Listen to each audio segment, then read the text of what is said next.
and welcome to another week of Libertarians at Large. My name is Eric Rautzep, and this is where we discuss the week in news and express a libertarian point of view on the goings-on in our nation and abroad. We welcome your comments and questions in the chat box, so feel free to comment regularly. We may share your comment on the air. This week, I'm joined with my fellow at-large members, Valerie Sarwark and Laura Ebke. How are you ladies doing? Doing well. Good. Hi. Very nice. Hey, I just want to make note, I'm wearing my Nebraska sweatshirt tonight because the Nebraska baseball team won the Big Ten championship.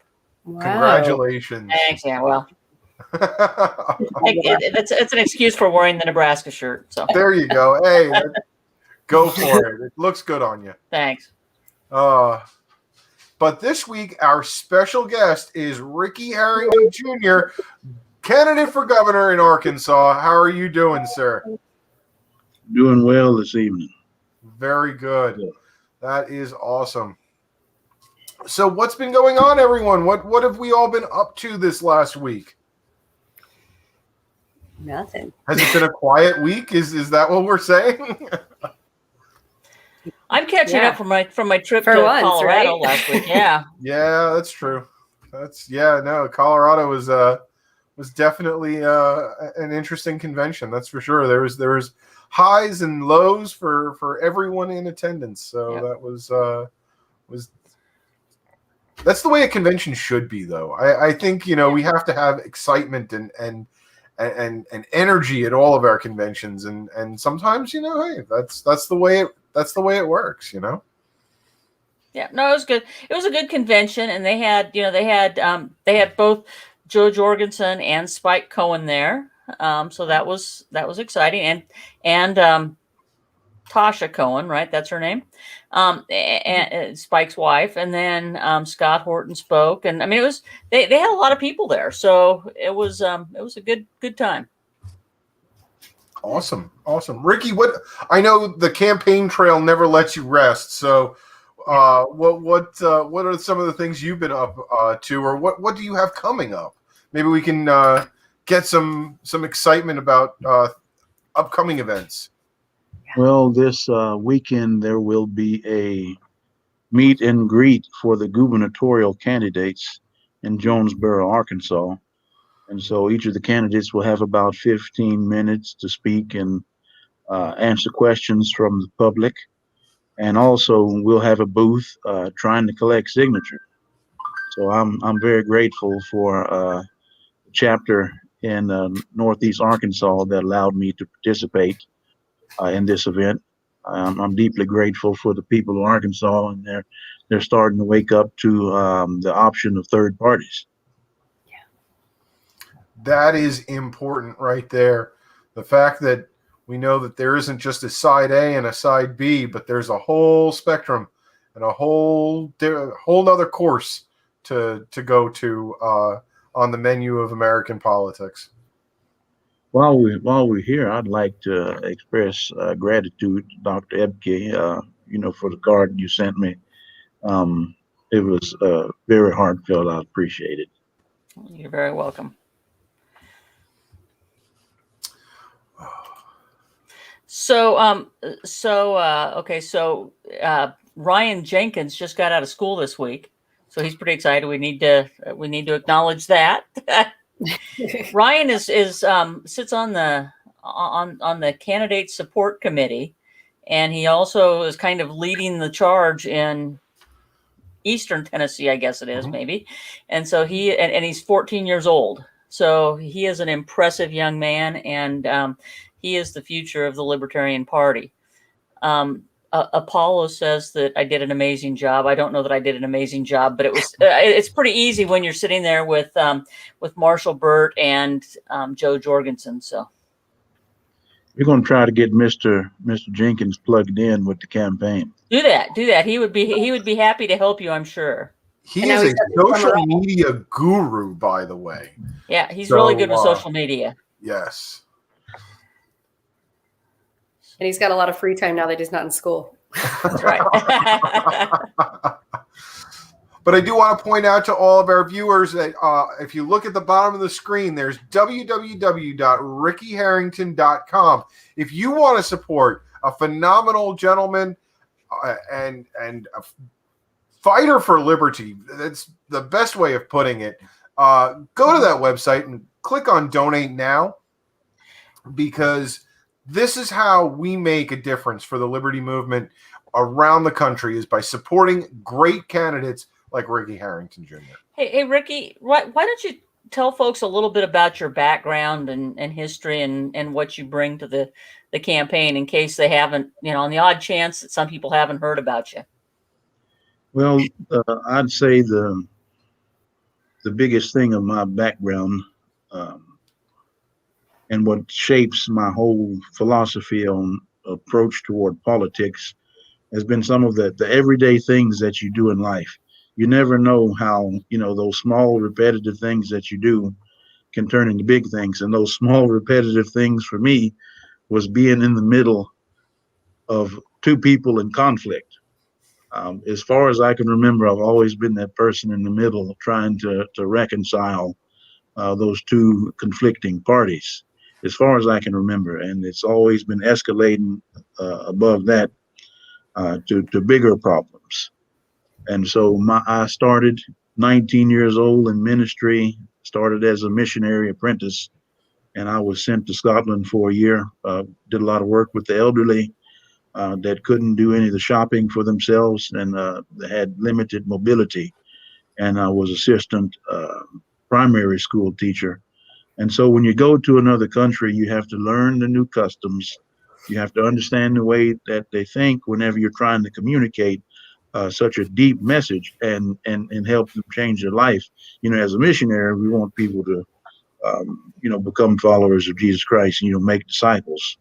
And so it's not easy work. And I don't even think I can take any of the credit at all. But, there's some techniques that we were taught.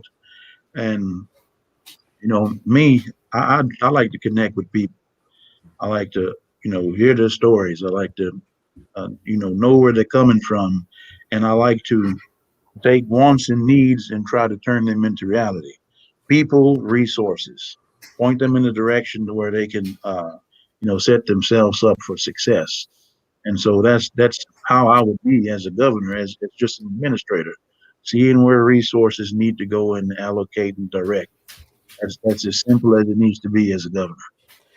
I suspect that skill set really helps you when it comes to campaigning as well, that you're able to relate to people and communicate well with them and listen to what it is that they want or need, right?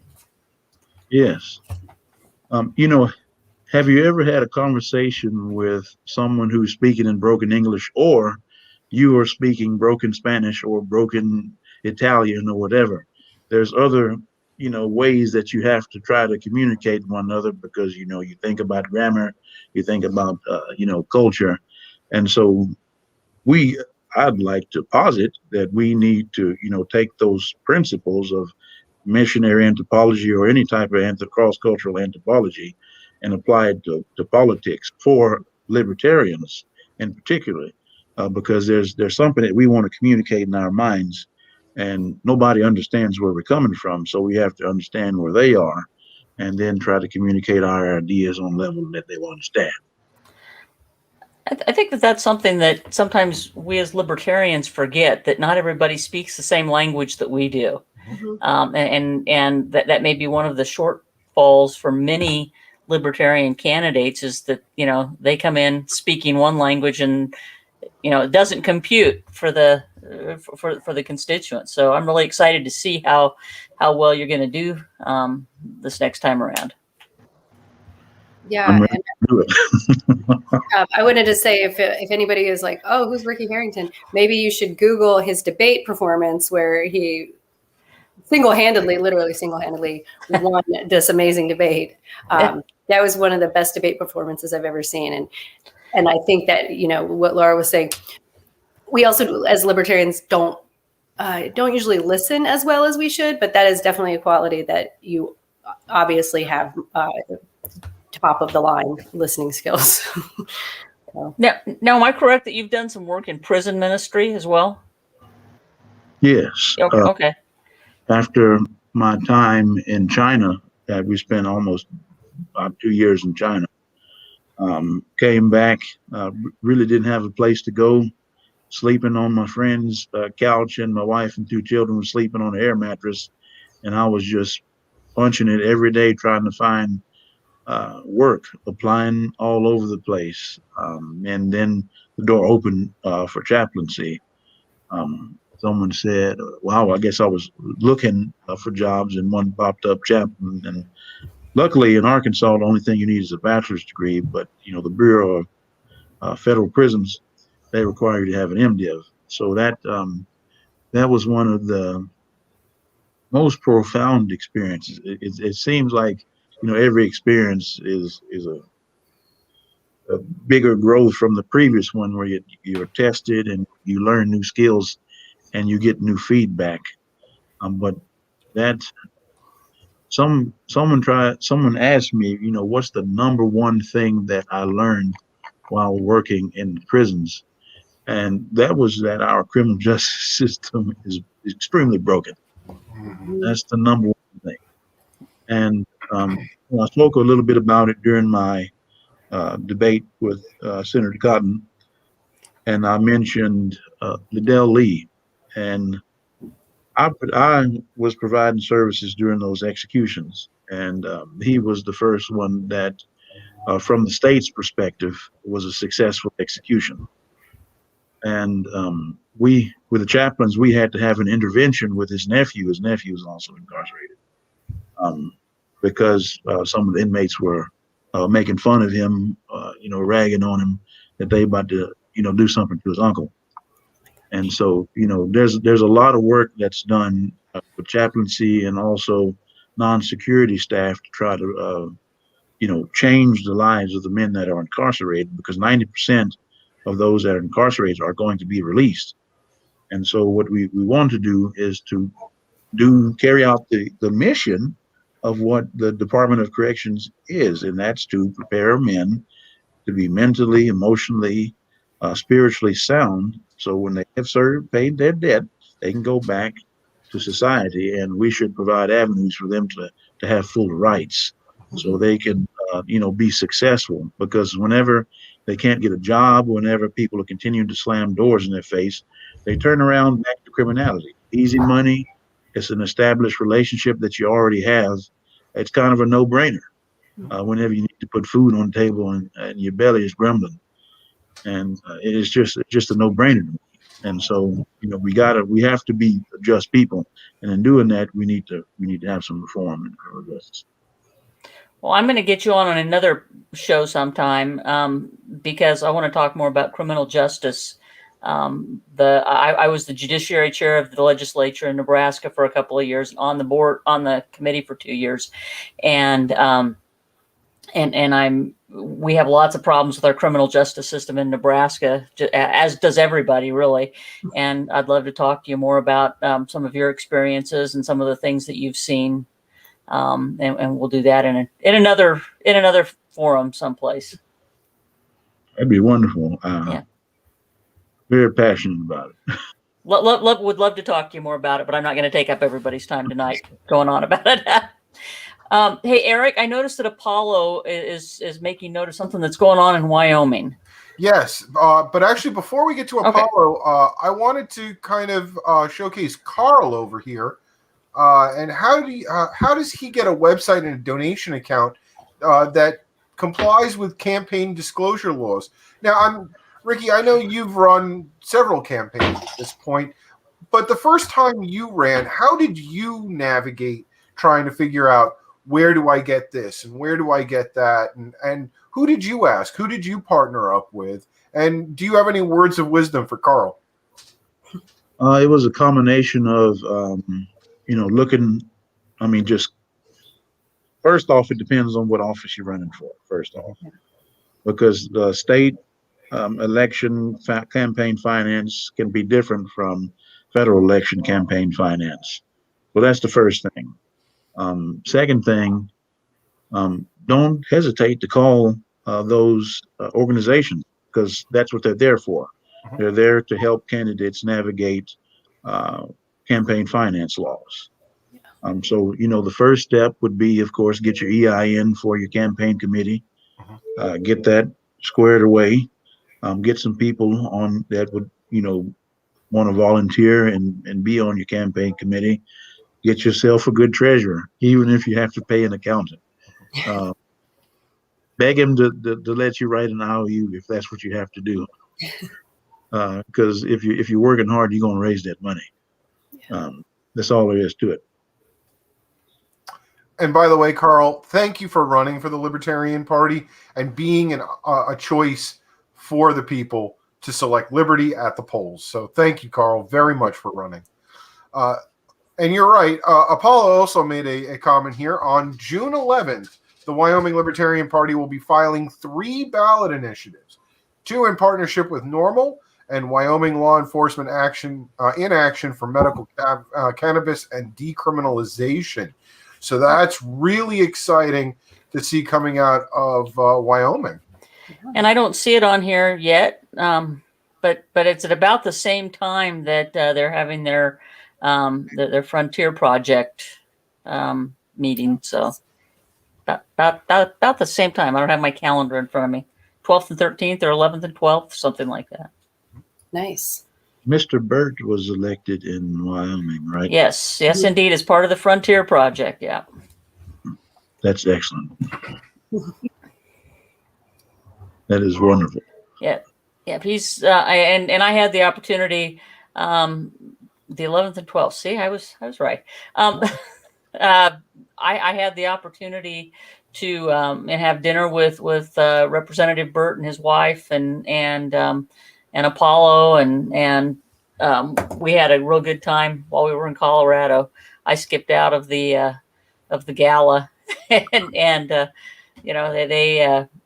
they had a great crowd for that too. But so we went out to eat and I got a chance to meet with Representative Burt and had a good time. Nice. Yeah. Great guy. Yeah. So, Ricky, out of everything that you've accomplished within the Libertarian Party and without, what would you say your greatest achievement so far has been? Wow. I know it's a deep one, isn't it? I guess I'm one of those perfectionists that I don't think I've made it there yet. Fair enough. Always striving for the stars. I like it. The highest percentage vote total for any Libertarian federal candidate ever. That's pretty big. I guess I'm kind of a weird person. I don't guess. I am weird. It's okay. Join the club. Exactly. You're among friends here on that one. Yeah. My main goal, of course, is to try to show people that libertarian ideals have a place in this government and that people can solve the problems that they want to solve without the government's assistance. And there's a couple of things that we have to do. Let's say, a common critique, a part of libertarianism is, be an anti-welfare state. Okay, there may be some valid points there. Just, how we can get off that system entirely. But in order to do that, we have to show people the plan. We have to show people the timetable on how to do that. Or we have to show people that there's something that we're working on and there's something that we've already accomplished that is providing that need. So we have to stop talking about it and start being about it. That's why I say I'm not there yet. Well, that raises a really good point that a lot of times we talk about we get stuck on the ideal, kind of our utopian vision, and we fail to explain the steps along the way. This is where we are. If we want to get way over there, we got to take steps. and sometimes we forget about that. We just talk about the ideal, and people kind of look at us like we're crazy because they don't really know how you would get from here to there. Apollo asks a question, and we touched on the debate just a little bit, but he said, "How did it feel to be the star of that debate?" And if you haven't met Apollo, Apollo is our campaign director, I guess is what they call him, right? With the LNC. Yes, indeed. It was extremely humbling. I don't want to speak as if and make it sound, like some magical thinking, but it's going to be a four-way race between Republican, Democrat, Independent, and Libertarian, and it ended up being a two-way race. And I just had the stage to myself, and I was, talking with my brother and just saying the opportunity that was presented to me. And I had to make the most of that opportunity because I couldn't have paid. There's no amount of money that you could have raised to have that type of exposure right there. And so it's extremely humbling. And I spent a lot of time in prayer, repeating the same thing over and over again. No confidence in the flesh. That's something that the Apostle Paul would say. Just to remind us of the importance of the mission, and that it's not about me. It's not about who I am and trying to expand myself, but it's about completing the mission. And that's how I felt about it. It was extremely humbling, extremely. Well, it was also extremely impressive. There was, I think there were libertarians all over the country watching during your debate. Just excited to see you up there and representing us all so well. So, thanks for doing that. Yes. So, what else do we have? I'm looking to see if there's any good questions here. Need to use government in a less harmful way instead of just trying to cut everything. For example, opportunity zones and things like that. Do you have any big issues at the state level that you're focusing on? Talk about those a little bit again. I do have a dangerous idea. Uh-oh. Those are usually the best. Yeah. I do have a dangerous idea. Tied back to showing people a plan or something in the works or something that we accomplished. I sympathize with people that have gone completely bankrupt because their health has gone down, or just not being able to afford it. And so the libertarian mantra is there's a free market way to solve this problem. So I am working on creating a healthcare token, a cryptocurrency healthcare token, to where patients and doctors can deal with one another. There's a whole lot more else going into it, but that's something that I'm working on, and that's a free market way to address this issue, giving the power back to the patients and healthcare providers, and letting them deal directly with one another when it comes to payment. Very cool.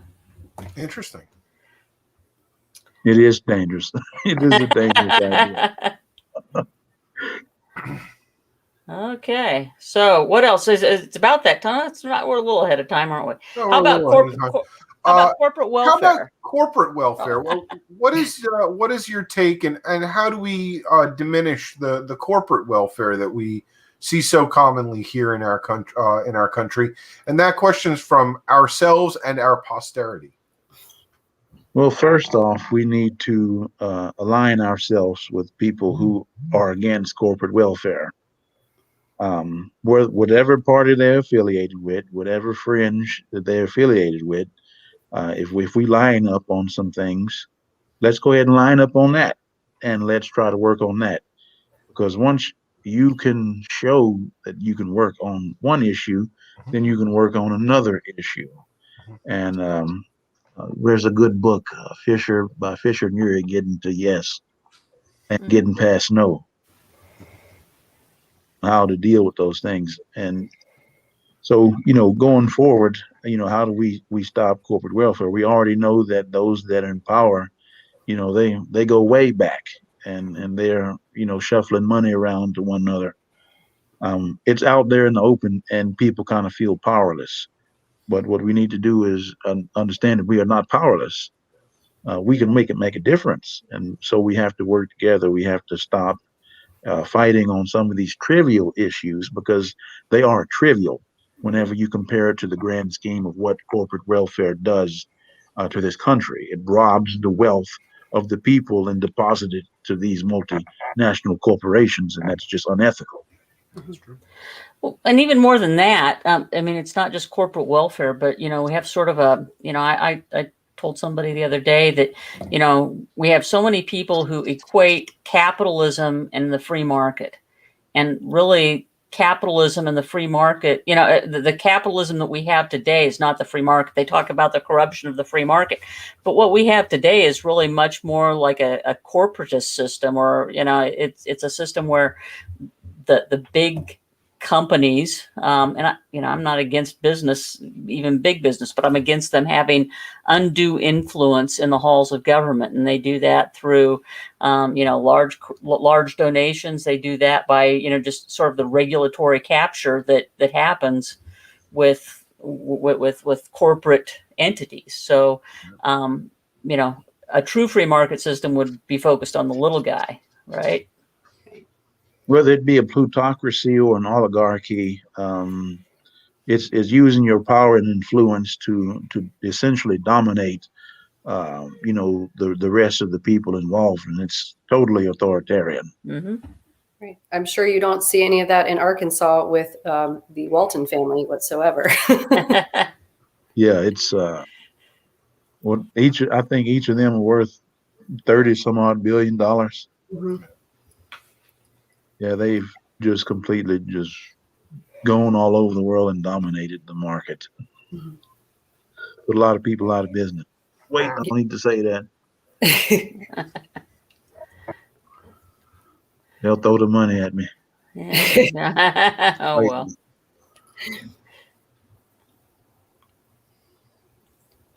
I'd like to say a couple of things. I'll keep it very brief. There's a famous quote from David Jeremiah that I like, and he talks about wisdom. And he said, there's a difference between knowledge and wisdom. Knowledge is knowing that a tomato is a fruit, but wisdom is knowing not to put it in a fruit salad. And it's a simple way to communicate. Just because you can doesn't mean you should. Mm-hmm. Knowledge and intellectualism, of course, has its place. But, wisdom is knowing how to apply it.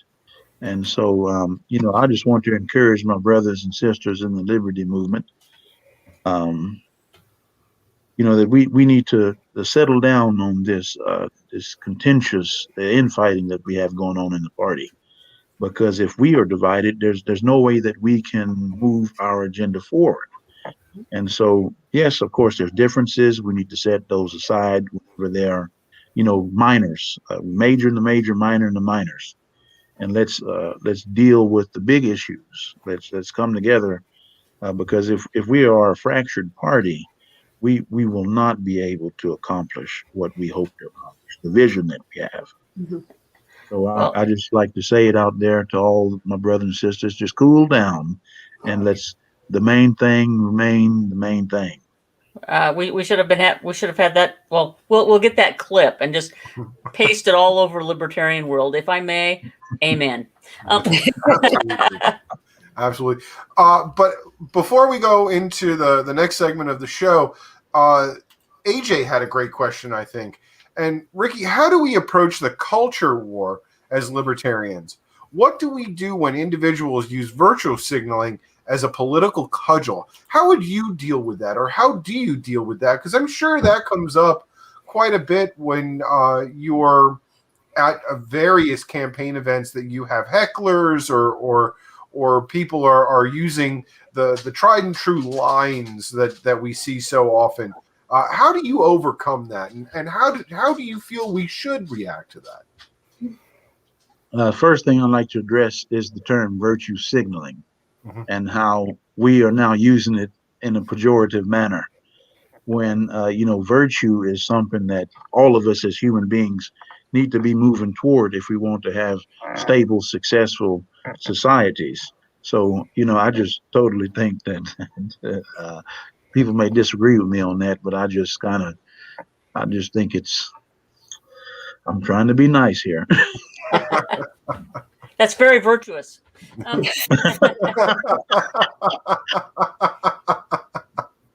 I think it's a deflection from trying to engage on an issue that someone is bringing up, and we should all be moving toward being better. But this is what I've talked about with some other people on the podcast, and especially when we deal with issues of race.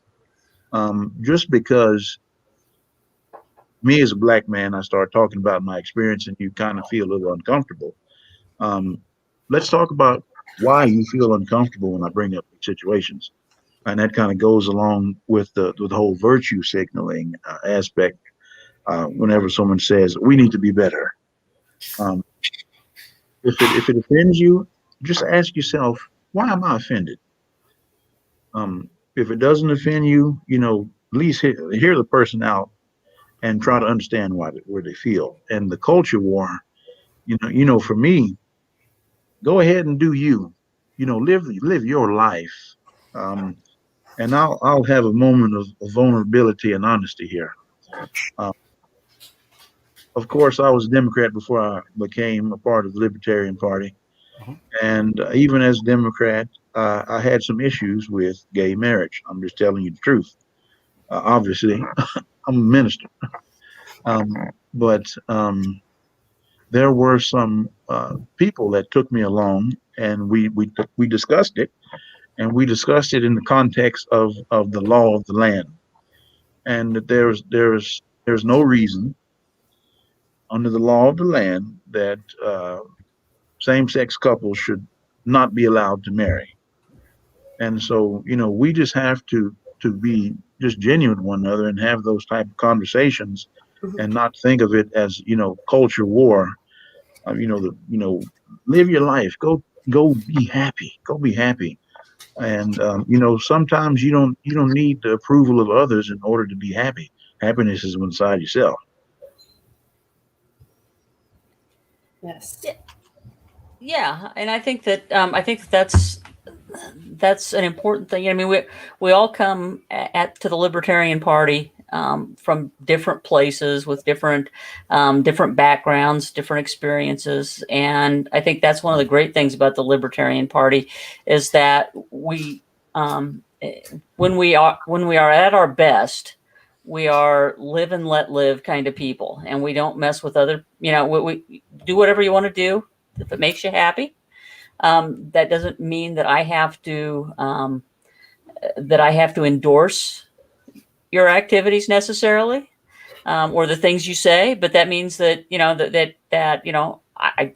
I'm kind of that way anyhow. Nebraskans are, in spite of what they say about us sometimes, we're kind of that way anyhow. It's just like, leave us alone, and we don't really care what you do. And I think that, I think that's indicative of a lot of people, that they really don't, as long as what you're doing isn't harming me or mine, I don't really care. And that's the whole point of it all, right?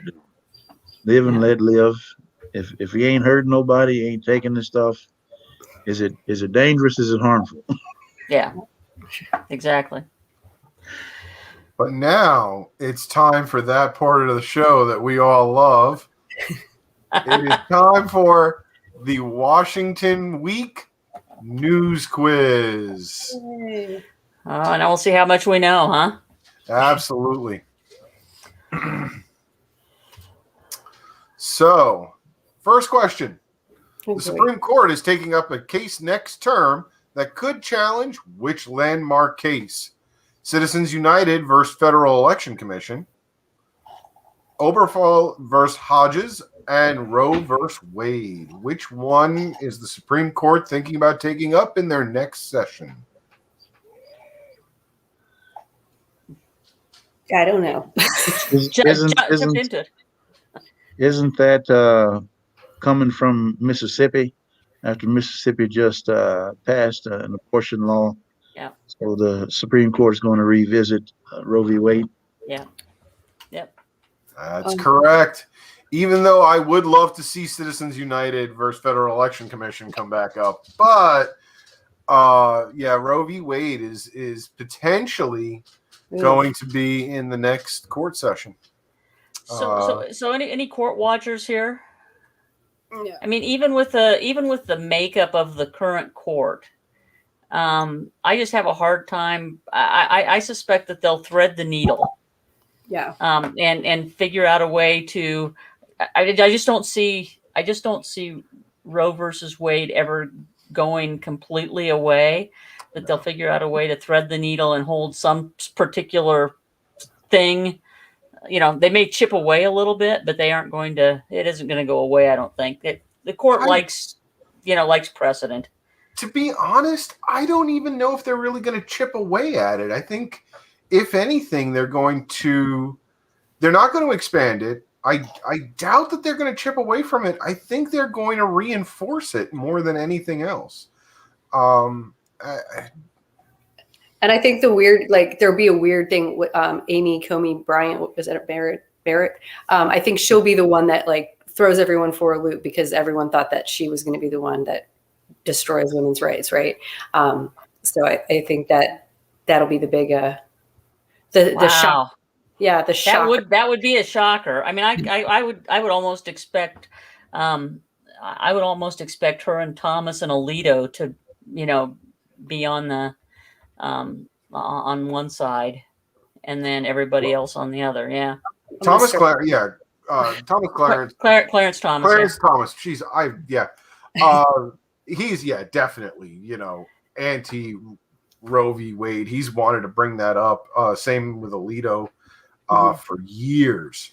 And I just don't think they're going to have enough support for to make any movement on this. Yeah, I don't think they've got five to move it. And the thing is that a case like that, you've got to have.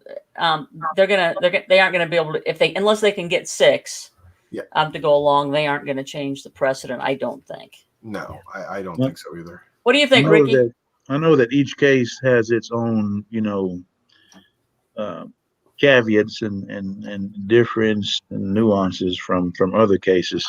Mm-hmm. But I could see it as a 7-2 split with Alito and Justice Thomas, voting in line with the plaintiff's case there. And Kavanaugh, he already said during his Senate, confirmation that Roe v. Wade is settled law. And, Gorsuch, I could see Gorsuch swinging, but, again, they parrot that it's settled law. And I'd surely hate for a Supreme Court justice to testify and then, flip-flop. But, I'd be reasonable about it, just depending on, the case, on what's happening. Oh, John Locke here asks us, where does the Constitution guarantee a right to privacy? I won't go through my whole civil liberties and constitutional law cases, but it's in the penumbras and emanations of the First and Fifth and Fourth and the other Bill of Rights. So.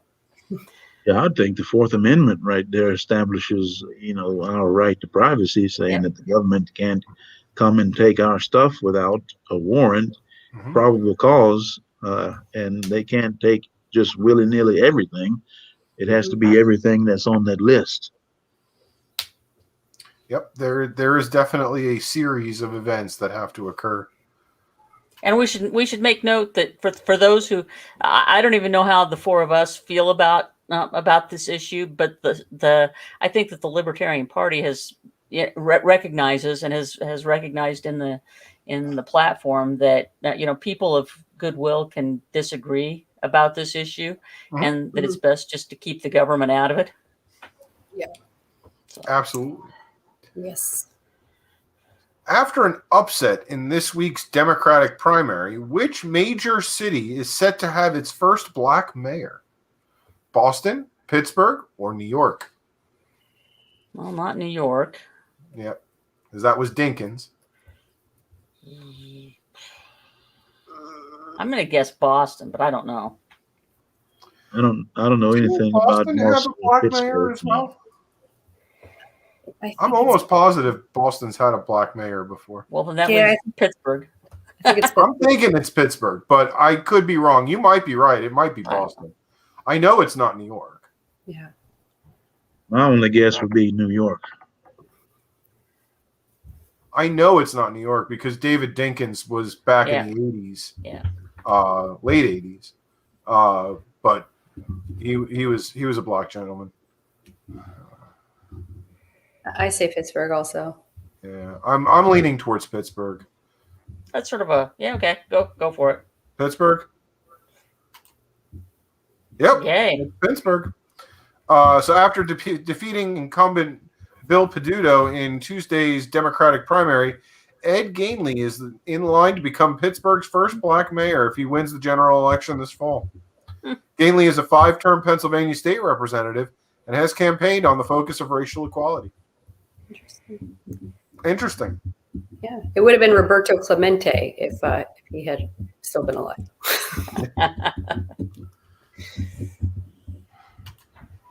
Pittsburghers love Roberto Clemente. This week, the Supreme Court, there's a lot of Supreme Court questions this week. Yeah. This week, the Supreme Court declined to make it easier for police officers to do which of the following? Arrest suspected individuals without a warrant, enter private homes and conduct searches without a warrant, or stop and frisk suspects. This was a big one. Number one seems odd. The first choice seems odd. Declined to make it easier. Well, yeah. Decided not to make it easier for police officers to do which. I would guess. If I could pick two, I'd probably pick the first one and the third one. Yeah. So I would actually be leaning towards the second one. Because you don't need to have a warrant To arrest. to arrest an individual. Mm-hmm. Right. Stop and frisk was a policy that was exclusive to New York and was deemed to be actually a violation of rights, even though de Blasio is talking about bringing back a version of stop and frisk. And so, yeah, I mean, one of the things that's been going on around the country, especially with the alphabet soup of a lot of your Washington agencies, and it's going down to local police now too, is that, you know, there's a lot of private homes that they are conducting search and seizures without a warrant. And I'm pushing for the middle one, that the Supreme Court has really taken it a little bit harder for police, or making that warrant a little more important to actually conduct that search and seizure. That sounds right. Seems logical to me, I guess. Yeah. Of course, Tom is going for option 4, which is download the Dunkin' Donuts app. Oh. Well, there you go. Oh, yeah. Thanks, Tom. Hey, levity and humor is always great. So yes, the Supreme Court has declined to has declined to make it easier for officers to enter private homes and conduct searches without a warrant for safety reasons, according to NBC News.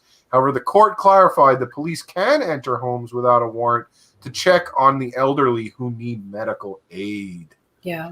Police give medical aid? What? Police give medical aid?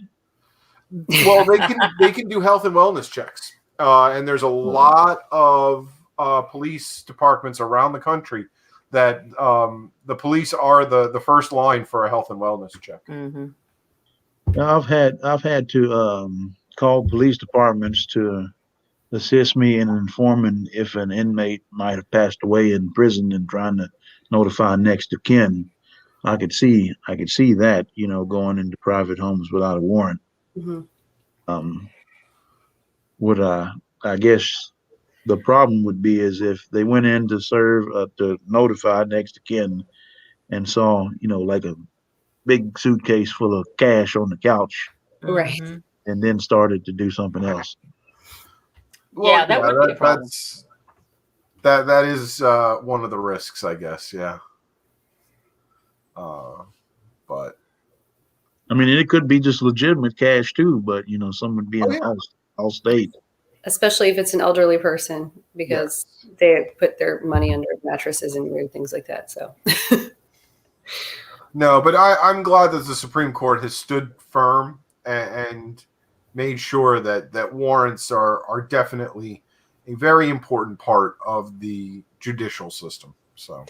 Okay, so before we get to the next question, because Harrison keeps adding urgent, can you guys please discuss the unintended consequences of the stimulus, unemployment effects on small businesses, or I'm not gonna. Well, let's talk about just briefly some of the unintended consequences of the stimulus and unemployment. I mean, small businesses are having a terrible time, at least in my part of the world, in hiring employees. Yeah.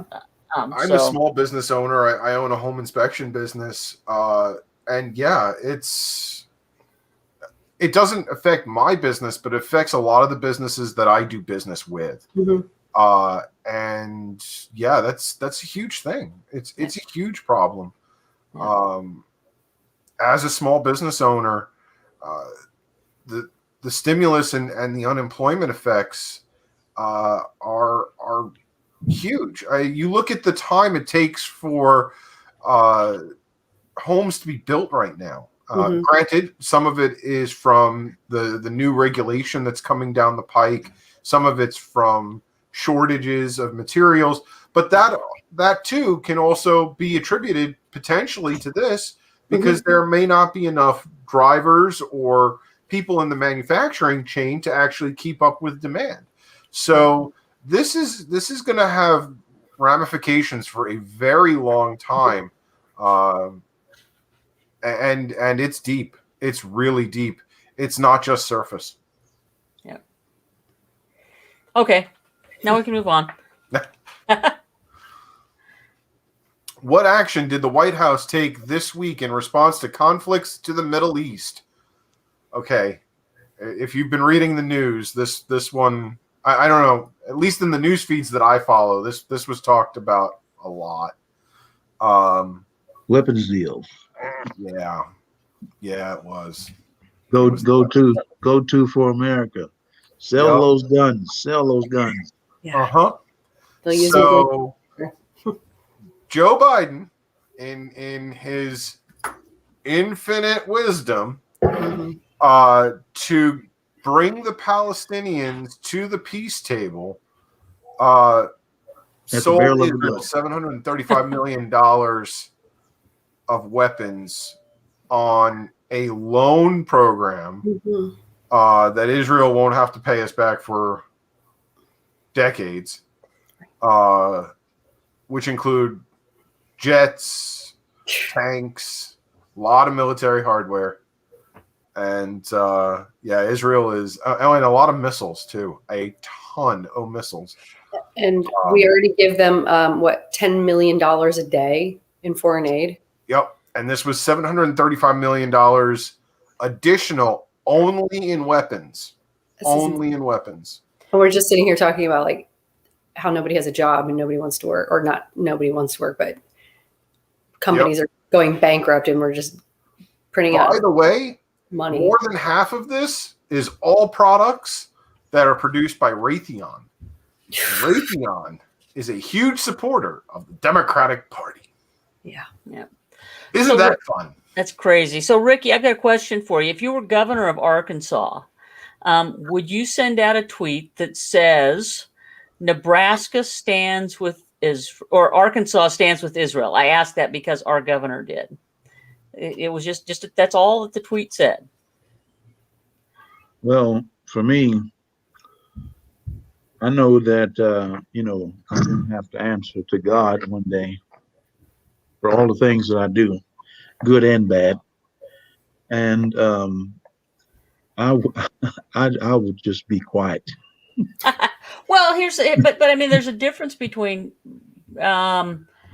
private support, right, and personal support, and claiming that a whole state agrees with you and stands with a particular country. I mean, that was my problem with it. It's not sort of the generic support of a people, but rather this notion that a state, not a nation state, but the state of Nebraska stands with a foreign country. I mean, what's Nebraska's governor?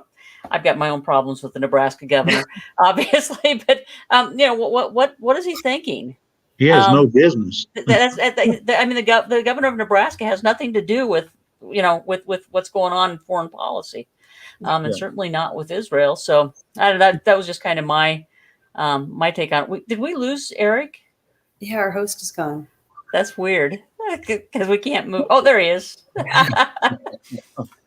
I got called away for a moment. I do apologize. Okay. Okay, next one. Good thing we were riffing for you here. Yeah, I appreciate it very much. Oh, so yeah. We already discussed that. How much money did New York Governor Andrew Cuomo earn from his book about COVID-19 pandemic? And what an amazing job New York and particularly Governor Andrew Cuomo did in handling the pandemic. Oh my gosh. Too much. Yeah. I cannot believe that this is happening. Any more than $1 is too much. Oh yeah, this was a lot of self-love. If you, I've only read the excerpt or the jacket to this book. I have not actually read the book, but even the jacket blurb is better be on the Pirate Bay. It's definitely a horn tooter. I will definitely say this much. The subtitle called "How I Murdered Your Grandmother." Yeah. And how I single-handedly saved the United States. I mean, the grift is strong with this one. Oh yeah. How much money did he make off of it, though? I mean, most of those deals are pretty lucrative. Yeah. Mm-hmm. I'd at least $1 million. That seems like a reasonable amount. I mean that he would have earned that sort of an advance for that, probably. Yeah, that sounds right. Even though it's disgusting, but yeah. Given his stature, if I was trying to write a book or something, $500,000 would be a huge advance. I mean, a huge advance. If you were a good writer, putting out a lot of books, I should say. But my estimation would be $1 million. So we got million. Valerie, how much do you say? Yeah, I agree. $1 million. Million. Unfortunately, none of you even close.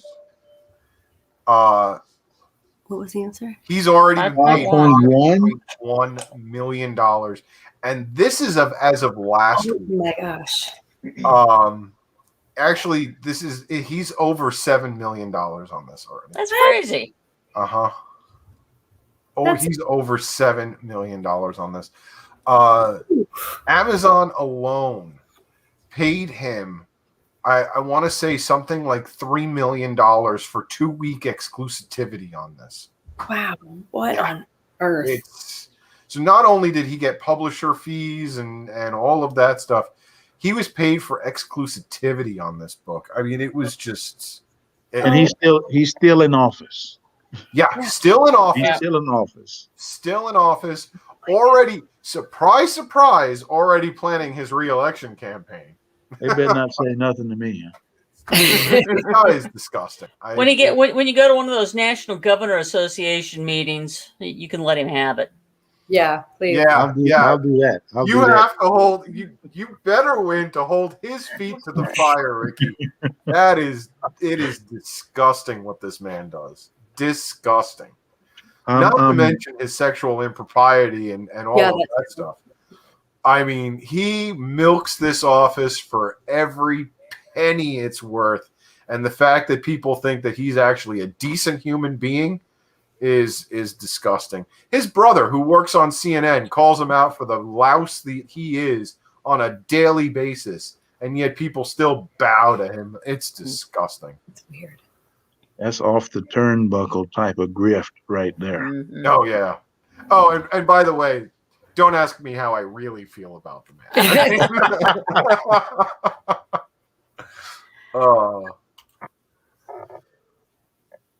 So a 107-year-old woman testified before Congress this week seeking justice for what U.S. event? The Tulsa Race Massacre of 1921, the Camden shootings of 1949, or the Columbine High School Massacre of 1999? Those are race riots. Yeah, the Tulsa thing sounds right to me. Yeah.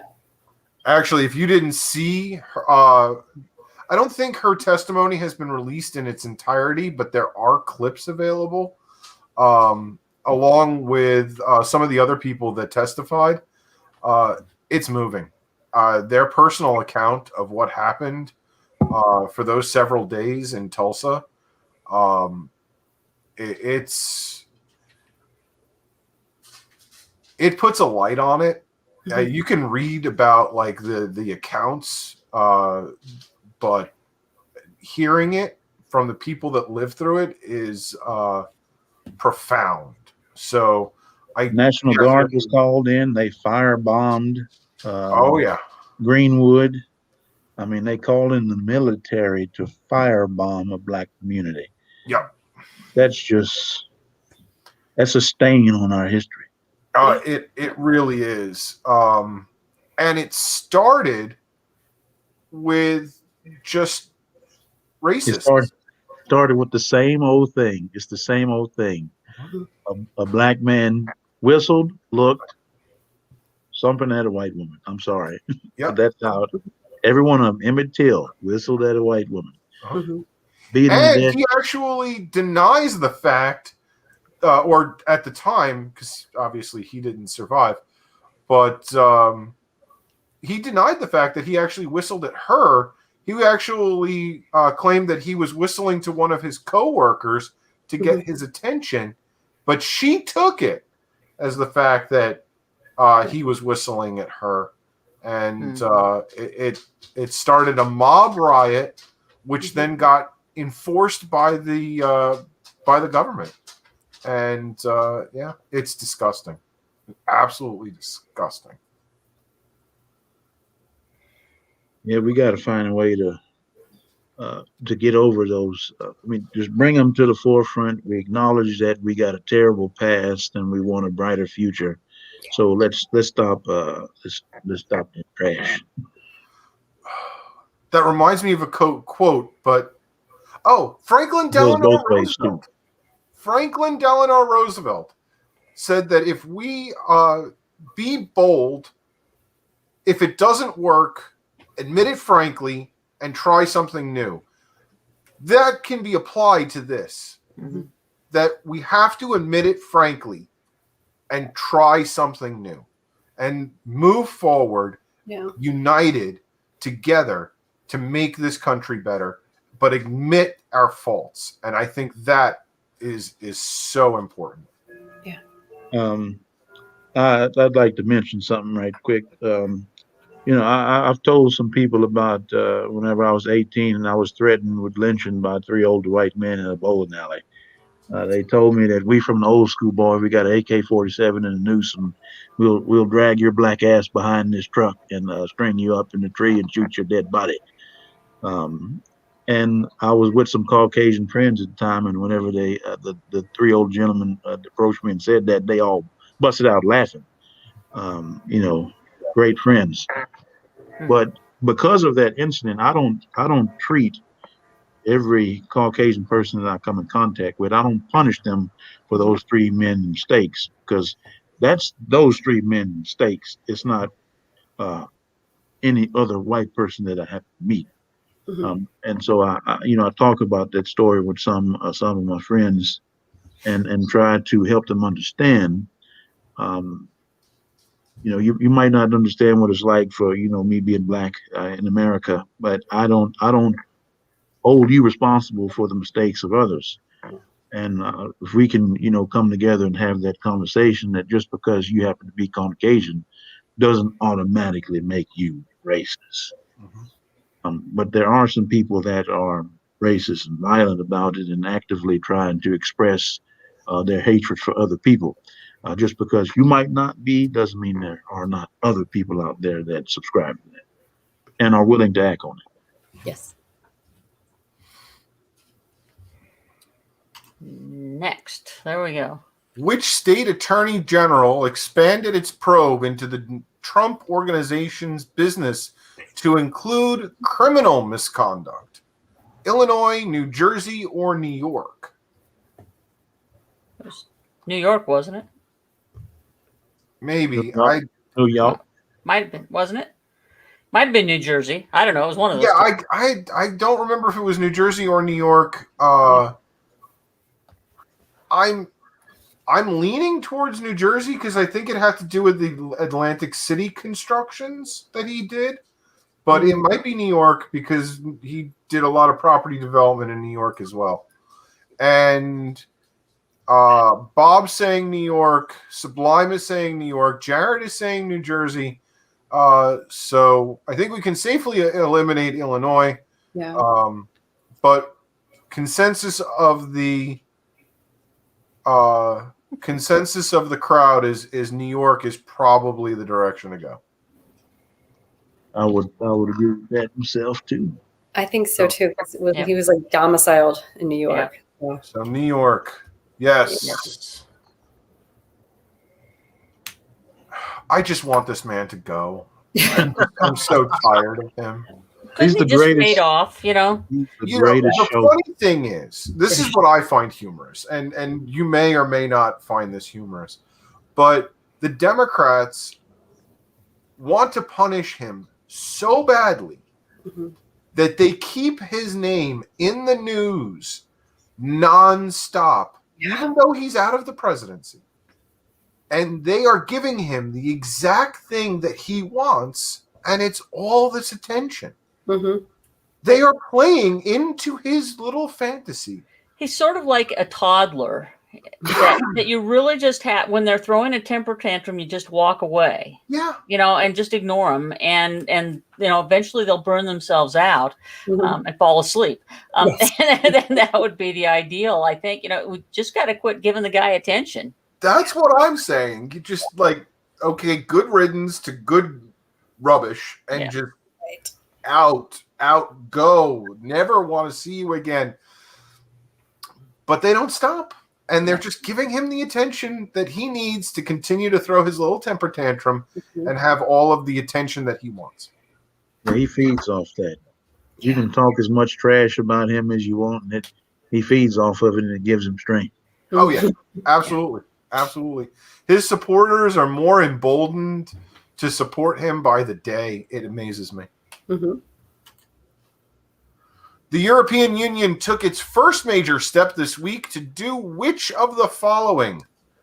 Provide economic relief for COVID-19 business closures, send some of its vaccine supply to poorer countries, or relax travel restrictions for tourists.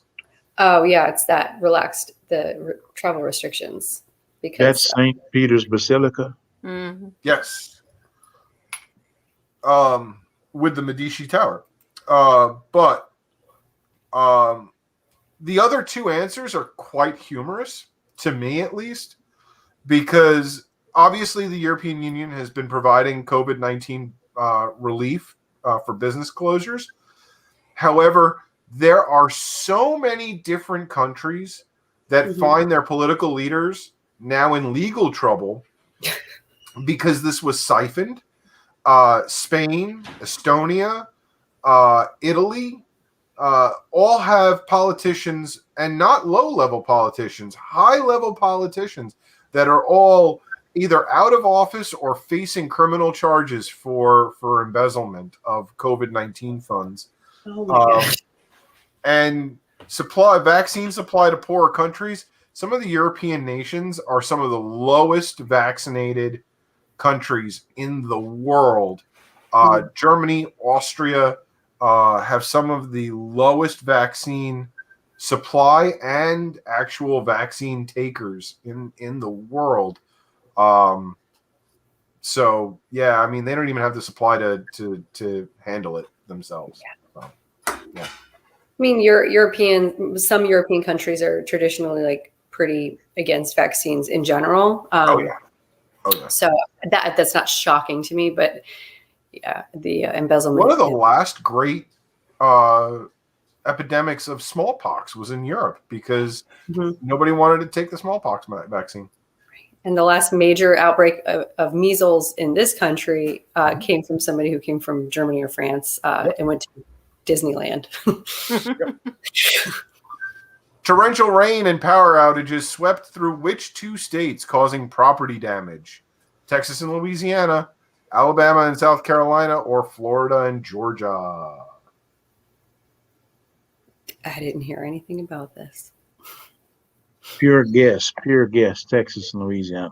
It is Texas and That was my guess, Louisiana, yeah. because of a tropical depression that was sitting in the Gulf of Mexico that stalled and just kept dumping water and water and water. Some areas of Texas and Louisiana got over 30 inches of rain. Tropical depression in May? That's what I was just thinking too. Yep. Yep. Oh, wow. Well, we're about to have our second named storm already of the season, and the season hasn't even started yet. We're in for a big one, I'm sure. Yeah. Oh, this gosh. is probably going to be a big year for it. Oh, gosh. Yeah. And last question. The CDC announced that the data from trials testing COVID-19 vaccines on pregnant women will be released by winter 2021, summer 2021, or spring 2022.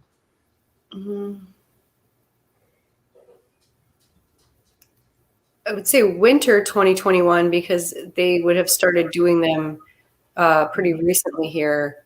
Yeah. And it takes a while to get all the way through the pregnancy. Yeah. So we're saying winter of 2021? That's my guess because they've already been doing it, you know. Yeah. To be honest, I have no idea. Oh, no. It's summer of 2021. Wow. That's when they're going to be releasing the data.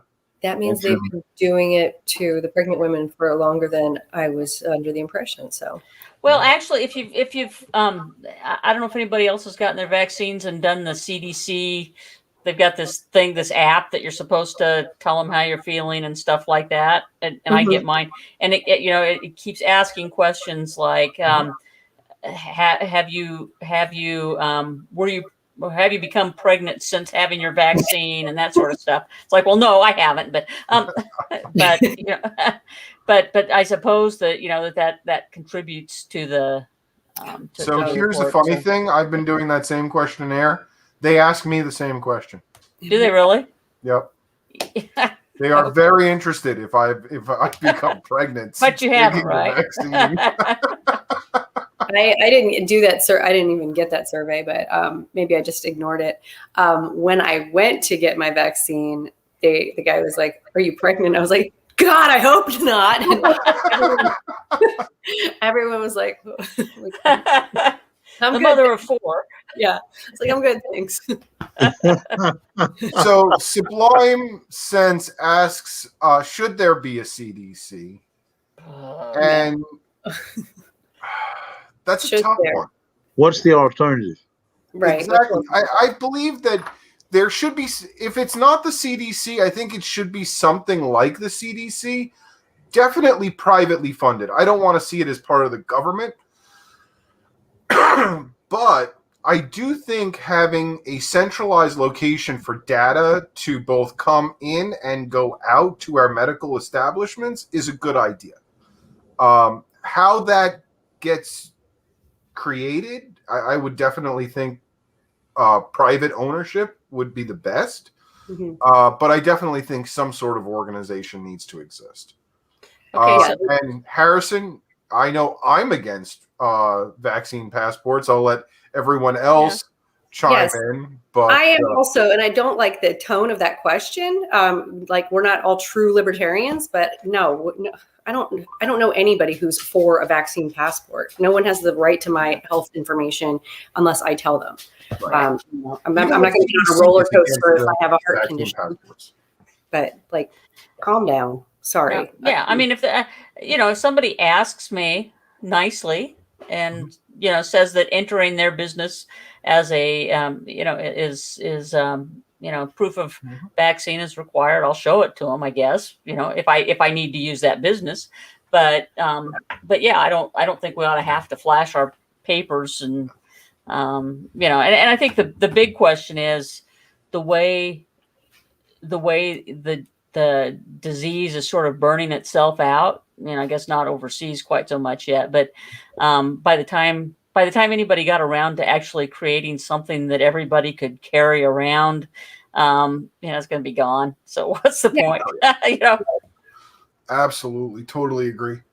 Yeah, and I don't know. I think I mentioned this last week. I don't remember when I went to Costco, but Costco was giving out samples, and that was like the sign of vaccine.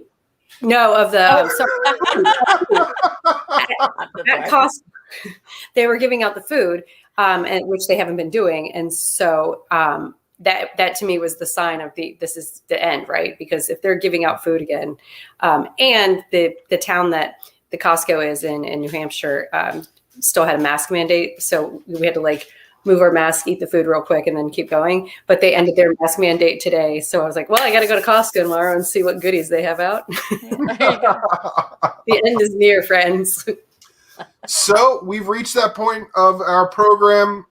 Do we have any announcements? Anything that's coming up in the next week that we want everyone to know about? Next week. Well, next Thursday night I won't be here. I will be going to Disney on Ice with my granddaughter and my two daughters. We're going to make it a girls' night. Very nice. And then on next Friday, the 4th, we will all be making our way to Chicago. Yes. For the LNC meeting. Yes. So that's going to be very exciting. I hope you get to meet lots of Disney princesses and princesses. I'm sure it'll be great fun. Yeah. So in honor of that, who do you think is the most libertarian Disney princess? I like the gal from Brave. Is that a Disney? In my head. I was telepathically saying to you.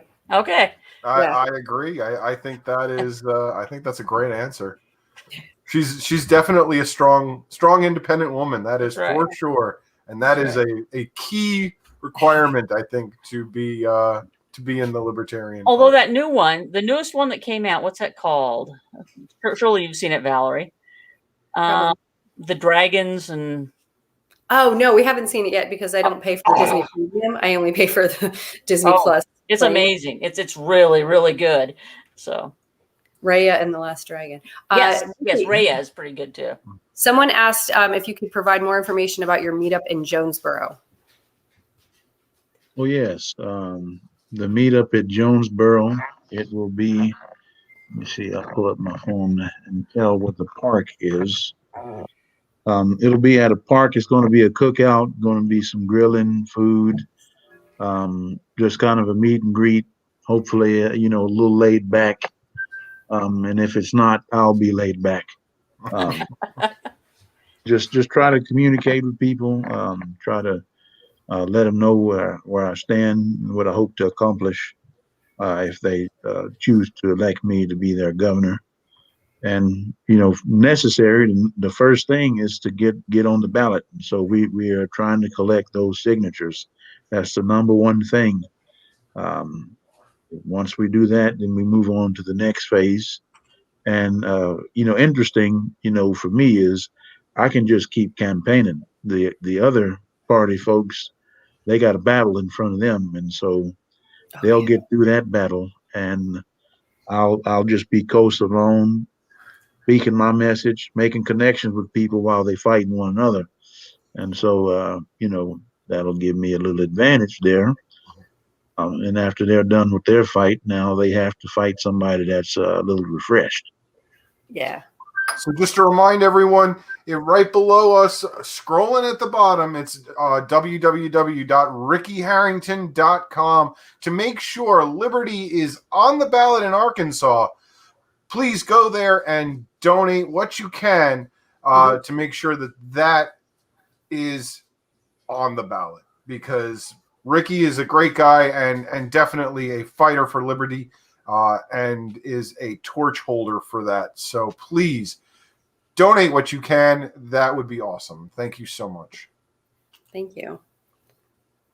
Thank you. Thank you very much there. Thanks, every dollar helps. Thanks for joining us tonight, Ricky. We really appreciate it, and it's been great fun. Yeah. Yes, I've enjoyed myself. So with that, I'm going to say goodnight, everyone. We ran a little over tonight. Thank you so much for sticking with us, because I see those numbers really haven't gone down. So I'm glad. We're already getting donations. Thank you. Yes. Ricky, thank you so much for coming on the show. You're an amazing guest, and I know you're going to be a huge success in Arkansas. And to all of our viewers, yes, thank you as well. We will see you next week. And well, minus Laura, for another episode of Libertarians at Large, and we're gonna have another great guest. See you then. Have a great night and have a fantastic week.